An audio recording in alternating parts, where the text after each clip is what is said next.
Assalamualaikum. Wasta Abdi Ilham dari 1051.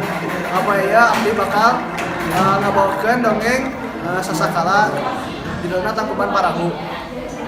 Wasta Abdi Nadia Alika Chandra dari kelas 10 IPA IPSI, absen 20. Wasta Abdi Davi Muhammad, abdi di kelas 10 MIPA IPSI, abdi absen 8. Wasta Abdi Asri Rahmawati dari kelas 10 MIPA IPSI, absen 5. Wasta Abdi Seviana Estihandayani, absen 27. Wasta Abdi Suyus Muhammad Alfan Sulfika Adriana di kelas 10 MIPA IPSI, absen 28.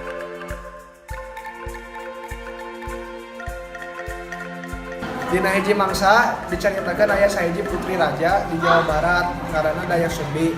Dayang Sumbi boga anak lalaki nu kasep ngaranna Sangkuriang.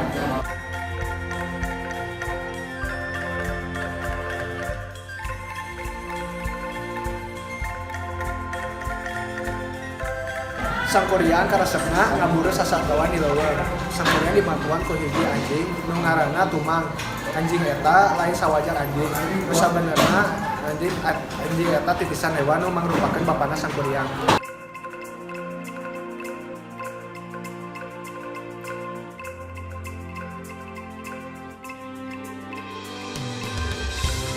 Dina hiji poe Sangkuriang jeung Tumang mangkat ka hiji leuweung. Nah, kunaon pas Sangkuriang minta si Tumang mudah buruan ka leuweung. Si Tumang ngingeun nuturkeun ka hayang Sangkuriang. Nah, akhirnya si Tumang diusir ka jero hutan ke Sangkuriang.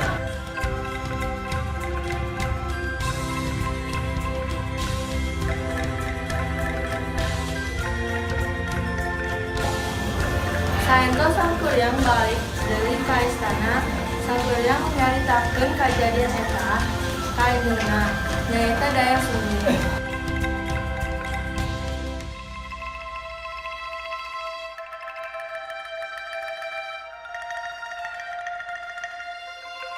Ngadengeun cerita eta, Dayang Sumbi terek ngambek ka cida. Teu sadar, akhirna Dayang Sumbi nafal sirahna si Sangkuriang make sendal sangu anu keur dicekelna nepi ka aya perutna.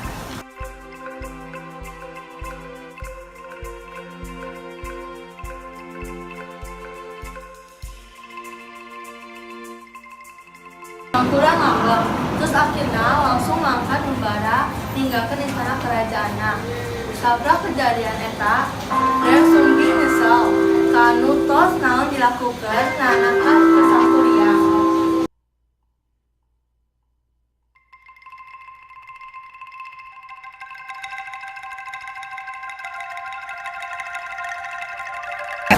Santos kejadian eta, Dayang Sumbi terus ngadoa jeung papa.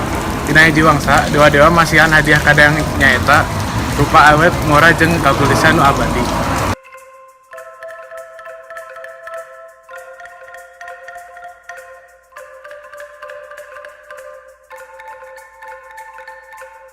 Entos lami pisan Sangkuriang mangkat. Akhirna Sangkuriang mutuskeun balik deui ka istana. Santos nepi ka istana, Sangkuriang ningali karajaan eta teh tos beda pisan.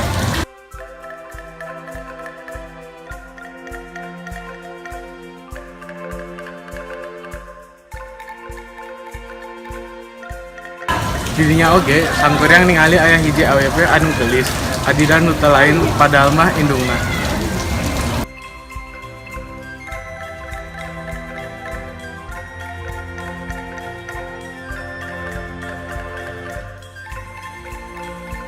Ningali tina kagelisanana, akhirna Sangkuriang niat rek ngalamar. Sabalikna oge, Sangkuriang teh sosok jelema anu kasep, nu matak nyen Dayang Sumbi oge resepen ka pamuda eta teh.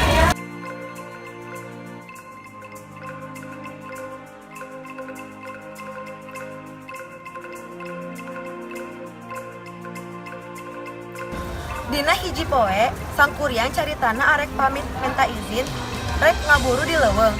Sangkuriang minta Dayang Sumbi pangarapihankeun tali nu ditalina dina sirahna. Dayang Sumbi reuwaseun pas ningali aya urut baret dina sirah Sangkuriang nu arek jadi calon suamina eta teh.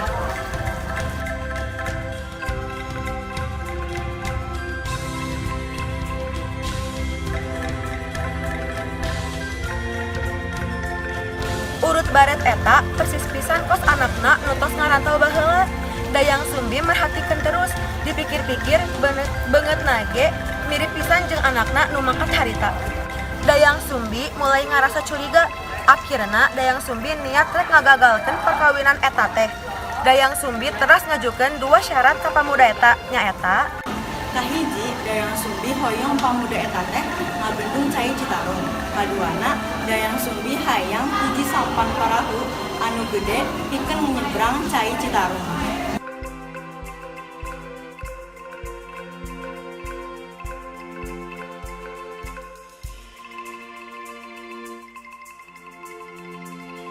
Kadua syarat eta kudu tos dilakukan saencan panon poe mulai dijil.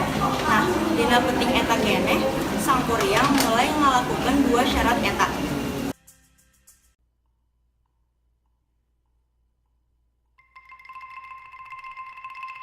Sangkuriang mulai takok jeung ngerahkeun makhluk-makhluk gaib pikeun ngabantuan ngawujudkeun 2 syarat eta.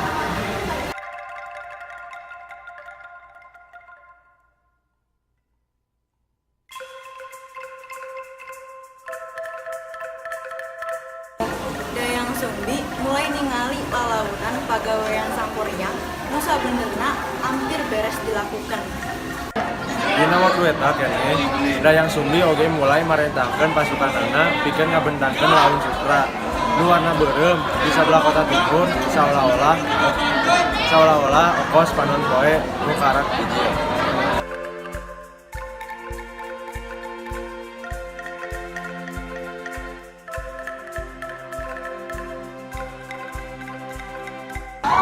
Sangkuriang terus ningali warna beureum eta jeung nyerat panon poe teh mulai bijil. Sangkuriang akhirna terjadi neruskeun pagaweanana.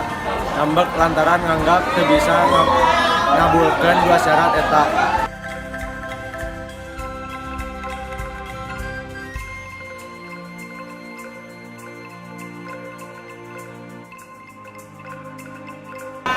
Make kakuatanana, akhirna Sangkuriang ngabobol bendungan nu entos dijieunna. Teu lila jadi banjir gede jeung nendang sampah parahu nu entos dijieunna.